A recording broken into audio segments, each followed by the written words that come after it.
Hello,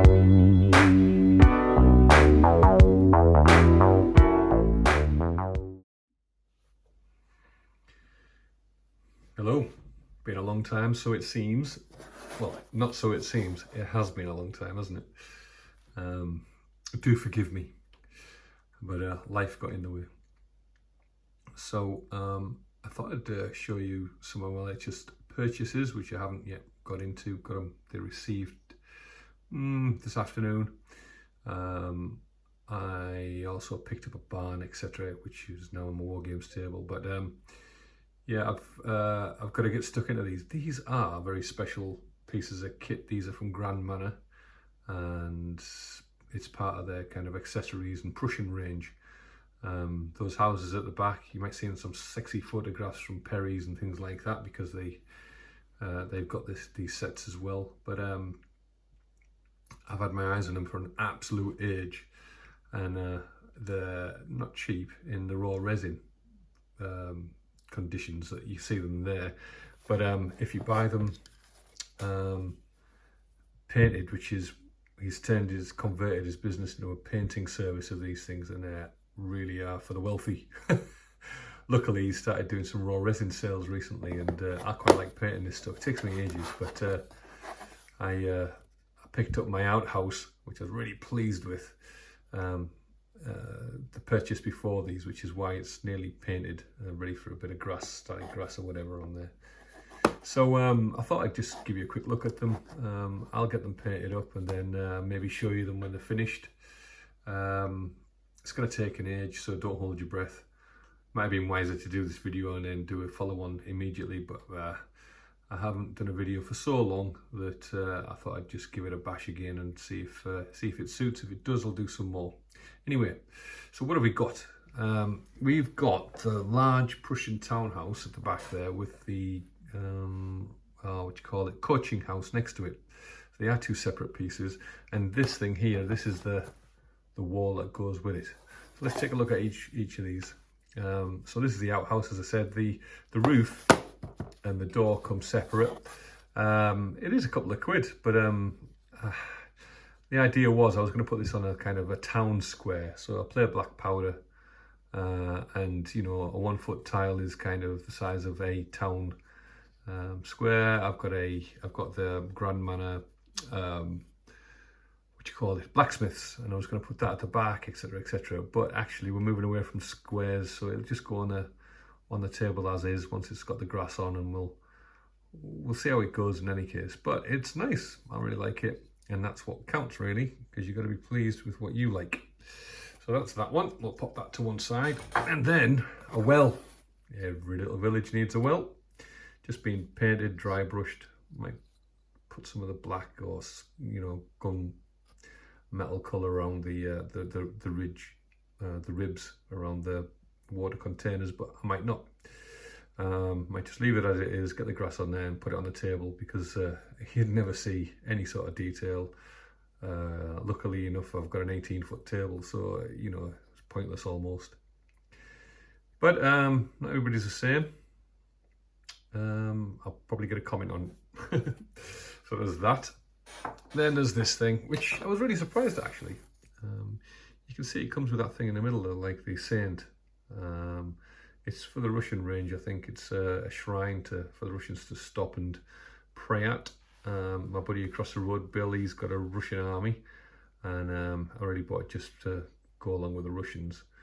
But I suppose East European Orthodox type thing, so you never know. Might have made an appearance somewhere near the Prussian border. But yeah, so that's quite a nice little thing. Must get that done. I've had it for a month or more. I must have been asleep by purchasing, because I bought this. I can't even remember that I bought it, so it just turned up all wrapped up. Nice surprise. It's the town well. Comes like that. It's got a bucket. Never noticed that. More ribs to do. Very fine. I mean, his casting is pretty cool. It's a lot of care when he sends stuff to you, because it's obviously worth a few quid, and he doesn't want to do returns. So I've got a mountain of bubble wrap I've just taken off all of this. But yeah, that's going to look quite pretty when it gets done. So we'll pop that just there for now. And then let's look at the big house. Everything comes with internal details, so we'll see what we can show you here. The rear of this, I bought this add-on. You can see that this bush here, I'm assuming, I don't know, maybe he's got a version if you don't buy the add-on where it comes as a bush. But you can see it's been sawn in two. I'm not sure whether originally it might have been one, but you can see the gate posts add up there. I was a bit worried when it turned up. It's a curious thing. I gather this has been cut off to allow for the gatehouse, or the clutching house, which slides onto the side of it. All that. I gather. I think that's how it goes. I'll have another look at it. No, the other way. It would go on that way. Okay, I see now. That seems to fit a bit better, doesn't it? And it makes sense now why that is the way it is, I think.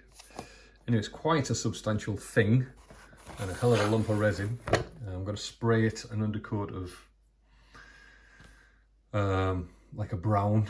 Have I got the colour with me? Something like that, basically, rather than a grey, which is what I'd normally do. And it's a good old size lid on it. In fact, let's have a look with a figure next to it. So, well, let's put a troop of cavalry in there. So you get some idea of the size of this thing. Sorry about the squeaky chair, by the way, it's doing my head in. So you get some idea of the scale of this thing. It is large. The windows and everything are absolutely beautiful. I mean, that weighs some weight. Lovely. I mean, I love hovels. I love hovels, but I don't think hovels have quite got this quality. Although, you know, given the lack of buildings out there, I do intend to buy a lot more hovels. Certainly the Huguenots just looks great when you see it on the table and everything. But I think this is probably the higher end of design for resin. Certainly, it is really good quality stuff. Anyway. And I do love hovels, by the way. I've got, well, Bill Across the Road. I say I've got Bill Across the Road purchased a lot of the Russian village set, which are painted up. It looks really pretty.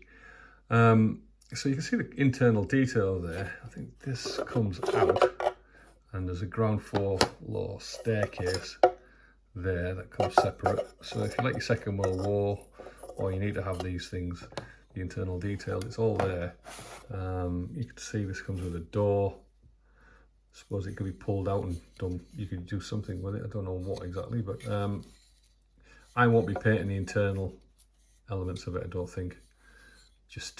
I'm not that bothered. I pay a bit of bolt action every year or so. I'm just going to put the roof on. One of my other houses, I think there's the blacksmith forge, I just glued the roof on because I'm actually worried about it breaking. Is my main concern. I don't want, other people who are wargaming with potentially knocking it off and breaking it and stuff. But such things happen. But when they cost so much money, it'd be a shame for this to just shatter somewhere. But such is life. I'm sure it'll happen one day. So we'll push that to the back. So that's quite a sexy piece of kit, just in its own right. And then we've got this thing. Good bit of detail there. And internally here, when it came, it had the gate. You can see a bit of flashing or whatever on there. I gather it would go there, pushed in through the other side maybe. Something like that, maybe the other way, of course. I don't know, we'll have to figure out how that goes. I would imagine it goes from the other side in. And then this little ladder, always a delicate thing for ladders. But yeah, you've got to push in those like bits, and it's not much hassle to actually do that. I've got one from the other barn that I finished recently. It's a bit more of a heavy duty piece of ladders. I'm not sure if I've finished one of the windmills that he produces. I think it might be off that. I can't remember. Must check it out. Anyway, the internal detail for this is lovely too. There is so I think that's what you're looking at from an internal perspective when you take the lid off. And underneath that is the cobbling, etc. Cobbling. It's a good word, isn't it? And then you've got, there you go, some more internal there. So if you're the type of wargamer that likes to paint up the interior of things, there's plenty to keep you going. And that's it. That's it for today. I guess that's my latest little add-ons. I thought it was worth making a video of, just in case somebody wants to know what they kind of look like scale-wise. Again, let's put another figure on here. This is an elite figure, and you can see. Push it back a bit. Will he stand up? That is the question. Let's lean him against a wall. That Prussian figure there. It's good size. You could get your troops marching through there, couldn't you? And again, next to there, maybe bigger than some people's. I don't know, is it bigger than some people would like? Certainly big enough for me to like. I really like the stuff. Anyway, there you go. So hope you enjoyed the video. If you do, like, subscribe, do whatever, and I'll see you again. Cheers, bye.